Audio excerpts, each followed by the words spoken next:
Por décadas, um país africano inteiro foi colocado a serviço pessoal de um único rei europeu, num dos regimes colonialistas mais cruéis da história. Agora, o legado desse rei está sendo revisto dentro de casa, em meio a protestos, investigações e retratações históricas. Eu sou Julia Brown, da BBC News Brasil, e neste vídeo vou falar sobre a colonização belga no território que é hoje a República Democrática do Congo.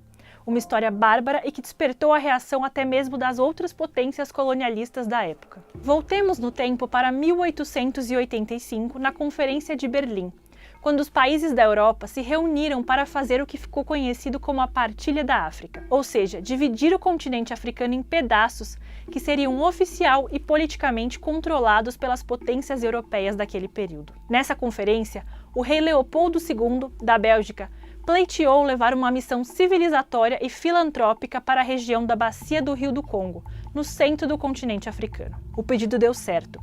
O rei passou a ser o detentor pessoal de 2 milhões de quilômetros quadrados no coração da África, uma área maior que o estado brasileiro do Amazonas. Leopoldo II batizou a região de Estados Livres do Congo e transformou o lugar em sua colônia pessoal. A missão no Congo era chamada de humanitária, mas o objetivo real era a exploração de matérias-primas valiosas, como borracha, marfim e minérios, que eram levados à Europa. Essas riquezas passaram a ser extraídas com o trabalho forçado de milhões de congoleses, que eram tratados com violência e torturados e mutilados, caso seu trabalho não trouxesse os resultados desejados.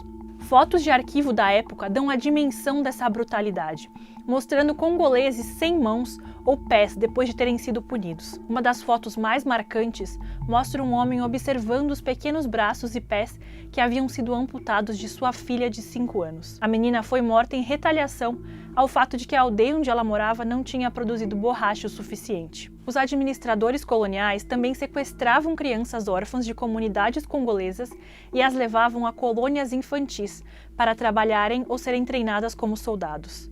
Mais da metade delas morria nesses lugares. Os cálculos atuais sugerem que assassinatos, fome, doenças e maus-tratos levaram à morte de cerca de 10 milhões de pessoas na Bacia do Congo, mas não existe um consenso sobre isso entre historiadores.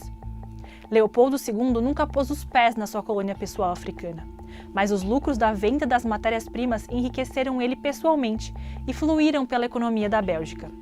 No seu palácio na cidade belga de Tervuren, Leopoldo construiu o Museu da África, em que 267 pessoas congolesas eram exibidas em um zoológico humano. A crueldade e a brutalidade praticadas contra os congoleses começaram a chamar atenção em outros países europeus, eles próprios praticantes de abuso e violência em suas colônias africanas. Uma das vozes que se levantaram foi a do jornalista Edmond Denis Morel, que passou uma década escrevendo reportagens e discursos expondo o regime belga ao público europeu. As imagens de pessoas mutiladas, aldeias destruídas e crianças sendo recrutadas pelo exército causaram indignação e reações políticas. Em 1908, sob pressão externa, o parlamento da Bélgica forçou o rei a abdicar do controle do Congo. A região deixou de ser propriedade pessoal do rei, mas virou uma colônia belga, o Congo belga, e assim continuou por mais meio século. Nesse período, as rebeliões congolesas se tornaram mais frequentes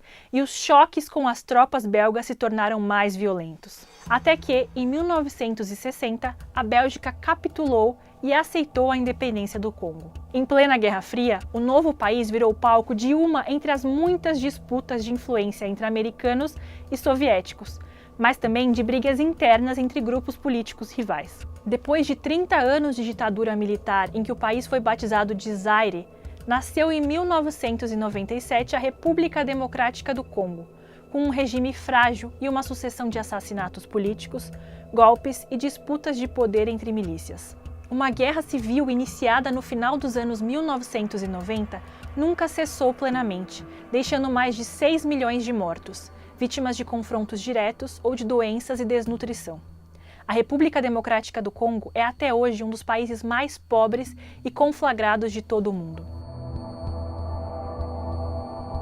E hoje, como esse legado colonial é encarado pelos próprios belgas? Em junho de 2022, o atual rei belga, Felipe, fez sua primeira visita à República Democrática do Congo e fez um gesto simbólico. Devolveu uma máscara tribal congolesa, um dos 8.000 artefatos que foram tirados do país durante o domínio belga. Mas, acima de tudo, o novo rei condenou a ação de seu país durante o período colonial. Le régime colonial, comme tel, était basé sur l'exploitation et la domination, marqué par le paternalisme, les discriminations et le racisme.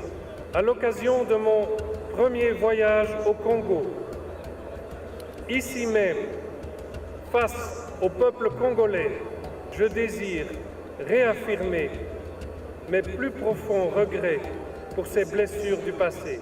Alguns congoleses esperavam por um pedido mais explícito de desculpas. E mesmo na Bélgica, o período colonial está sendo visto com novos olhos. O rei Leopoldo II não era popular quando morreu, em 1909.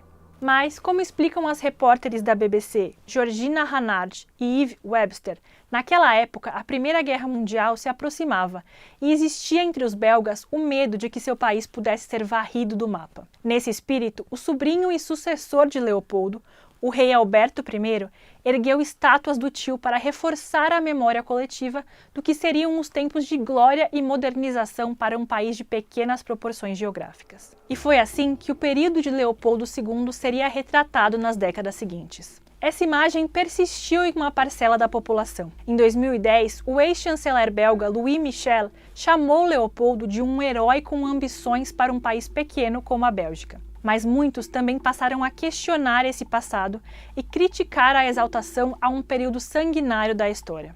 Esse movimento chegou ao auge em 2020, quando a morte do afro-americano George Floyd despertou protestos globais contra o racismo e a opressão. Na Bélgica, isso tomou forma com manifestações em várias cidades, que destruíram estátuas do antigo rei até que elas fossem removidas. Na mesma onda, o parlamento belga criou uma comissão para examinar registros históricos do período. Um relatório final é esperado para ainda este ano. O atual premier belga, Alexander De Croo, que também participou da visita ao Congo, afirmou o seguinte, abre aspas, todos sabemos que na longa relação entre os países, houve um período que foi doloroso para a população congolesa. Acho importante olhar isso diretamente nos olhos. Por hoje eu fico por aqui. Depois conta pra gente nos comentários se você gosta de vídeos históricos como esse. Até a próxima!